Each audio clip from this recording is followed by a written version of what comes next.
E plus I multiply by R is equal to O। अगर मैं आपसे कहूं कि वाइल्ड गेस करें, E से क्या मुराद है, O से क्या मुराद है, I से क्या मुराद है, R से क्या मुराद है, ये 4 वर्ड्स में पूरी फिलॉसफी। चलिए मुश्किल आसान कर देता हूं। E से मुराद है इवेंट्स जो हमारी जिंदगी में हर वक्त हो रहे होते हैं, अच्छे या बुरे। I से मुराद इंटरप्रिटेशन ऑफ दैट इवेंट है, आप क्या मीनिंग असाइन कर रहे हो इस इवेंट को। R से मुराद वो आपका सिलेक्टेड रिस्पॉन्स है जो आपने इस मीनिंग को सामने रखते हुए चूज किया।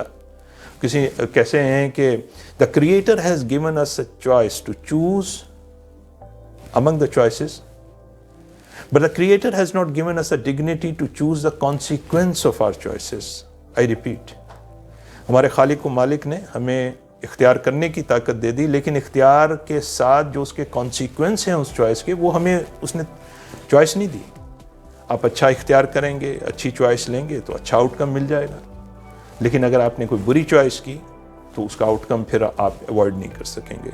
तो कंट्रोल किस चीज़ पर होगा, आपके I और आपके R पर। आपकी इंटरप्रिटेशन क्या है, आपका रिस्पॉन्स क्या है।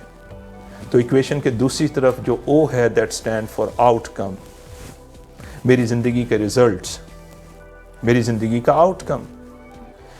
हम मान लेते हैं हमारे पास कुछ चैलेंज है अपने बिजनेस के हवाले से, और वो जो रिजल्ट्स हैं जो अभी मुझे अपने बिजनेस में मिल रहे हैं, I am not happy with that. हम मान लेते हैं मुझे अपनी फैमिली लाइफ में कुछ रिजल्ट्स हैं, कुछ आउटकम है, and I'm not happy with that.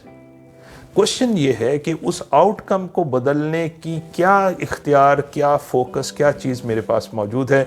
Again 2 चीज़ें हैं कि ज़िंदगी में होते हुए इवेंट की इंटरप्रिटेशन में क्या करता हूँ और उसको क्या रिस्पॉन्स चुनता हूँ। अगर मैं किसी चीज़ को, किसी फेलियर को अपने लिए चैलेंज समझता हूँ, एक लर्निंग अपॉर्चुनिटी के मीनिंग देता हूँ, और रिस्पॉन्स मेरा होता है कि now I am going to do it in a better way, I can change my business outcome.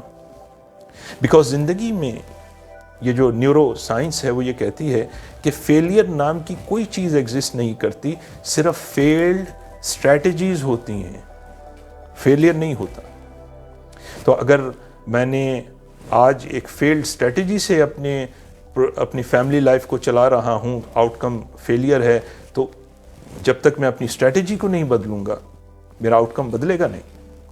और आपको पता है कि हमारे माशरे में जबकि बहुत हद तक एक चलन इस बात का है कि जिस तरफ अक्सरियत चल रही हो लोग उसको फॉलो करना शुरू कर देते हैं, एंड बदकिस्मती से अगर वो नेगेटिव पैटर्न को फॉलो कर रहे हैं, बदकिस्मती से अगर वो नेगेटिव ओरिएंटेशन रखते हैं, तो बगैर सोचे समझे बहुत सा क्राउड फॉलो करना शुरू कर देता है। मैं आपको इनवाइट करता हूँ, become different from that crowd. मैं आपको इनवाइट करता हूँ इस बात पे कि अल्लाह ताला ने हमें अशरफुल मखलूक़ात बनाया और उसने हमें सुपर क्रिएशन दी हैं, और उसने हमें ये ताकत दी कि हम अपने हालात, अपने वाक़यात को मैनेज कर सकें। किसी ने बड़ी खूबसूरत बात कही, उसने कहा don't wish that your problems become smaller. Don't wish that your challenges become smaller. Never wish that. Rather wish that you grow larger than your challenges. You grow larger than your problems. और ये अपने आप को बड़ा करने का जो mission है वो इस मकसद के साथ है कि आप किसी वाक़े को कैसे इंटरप्रेट करते हैं। मुझे 2008 की बात याद आ गई, मेरे वालिद की वफ़ात हुई। मैं बड़ा गमज़दा, और एक इंसान एक ऐसी कैफियत में होता है कि उसको कुछ समझ नहीं आ रहा होता। मुझे आज तक एक टेक्स्ट नहीं भूला, मेरे दोस्त हैं यहाँ दुबई में, उन्होंने मुझे वो टेक्स्ट भेजा था। उस इंस्टेंस पे जब मुझे देखा, and I been totally recharged. वो क्या था, सिर्फ फ्यू लाइन्स थी, और उस पर that was a statement what is written. He said that Kamran, you must have a believe, you must have a firm belief that your father has gone to a better place than this world. Interpretation makes the whole meaning change for myself. Life हमें ज़िंदगी में नज़र आता है, what is this life is all about. तो मेरी interpretation ये बनती है कि मैं कुछ डेकेड्स पहले इस दुनिया में नहीं था, और ये बात यकीनी है कि कुछ डेकेड्स के बाद हम सबको पेरिश हो जाना है। تو میرے ذہن میں ایک آتا ہے کہ جو یہ ونڈو آف اپرچونٹی ہے، اس میں مجھے کیسے زندگی گزارنی ہے۔ تو اس میں اگر میں نے اپنی زندگی کو اس بات پر سوچا کہ this is an opportunity for myself to contribute something of value, to add some value into the life of the people, to become beneficiary for the people who are been around. میں آپ کو ایک بڑا خوبصورت بات کرتا ہوں، مجھے لوگ بہت سی دفعہ یہ سوال پوچھتے ہیں، کہتے ہیں کہ آپ لیڈرشپ کوچ بھی ہیں، لوگ آپ سکسیسفل لوگوں کو بھی دیکھتے ہیں، آپ نے اپنی زندگی میں بھی کچھ نہ کچھ حاصل کیا ہے، لیکن آپ یہ بتائیے آپ کے لیے سکسیس کیا ہے؟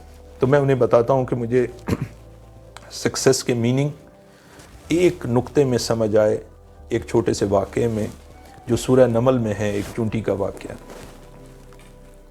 ایک چونٹی، اگر آپ اس سورت کو پڑھیں تو اس میں ایک واقعہ آتا ہے کہ ایک چونٹی نے جب حضرت سلیمان علیہ السلام کے لشکر کو آتے ہوئے دیکھا تو اس نے اپنی ہم جنسوں سے کہا کہ تم اپنے بلوں میں چلی جاؤ، کہیں ایسا نہ ہو کہ ان کے پیروں تلے تم کچلی جاؤ۔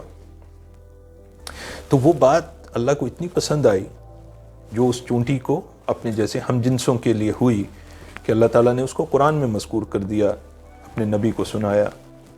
مجھے شروع میں بڑی حیرت ہوتی تھی کیونکہ مجھے اس واقعے میں وہ سمجھ میں نہیں آتا تھا کہ اس واقعے میں اتنی اہمیت کیا تھی جو اس کو ذکر کیا گیا، لیکن جب وہ عقدہ کھلا تو سمجھ آ گیا کہ اگر ایک چونٹی کی سوچ اتنی اللہ کو پسند آتی ہے کہ وہ اس کو میگنیفائی کر دیتا ہے، تو ایک انسان کی سوچ جو اپنے جیسے انسانوں کی بھلائی کا سوچے، اللہ تعالیٰ اس کی بات کو بھی پھیلائے گا، اس کو بھی کامیاب کر دے گا۔ تو نفع رساں بننا کسی بھی رول میں آپ ہیں، وہ ہے ری بورن ہونا۔ اگر مجھے زندگی کا پھر موقع ملے، میں صرف ایک چیز کو، ایک پوائنٹ کو اپنی زندگی میں شامل رکھوں گا، وہ یہ ہے کہ میری ذات سے میری فیملی کو کیا فائدہ پہنچا، میری ذات سے میرے دوستوں کو کیا فائدہ پہنچا، میری ذات سے میری کمپنی کو کیا فائدہ پہنچا، میری ذات سے میرے کسٹمرز کو کیا فائدہ پہنچا، میری ذات سے میرے معاشرے کو کیا فائدہ پہنچا، میری ذات سے میرے ملک کو کیا فائدہ پہنچا، میری ذات سے اس دنیا کو کیا فائدہ پہنچا۔ نفع رساں بننا اپنے آپ کو یہ ری بورن ہے۔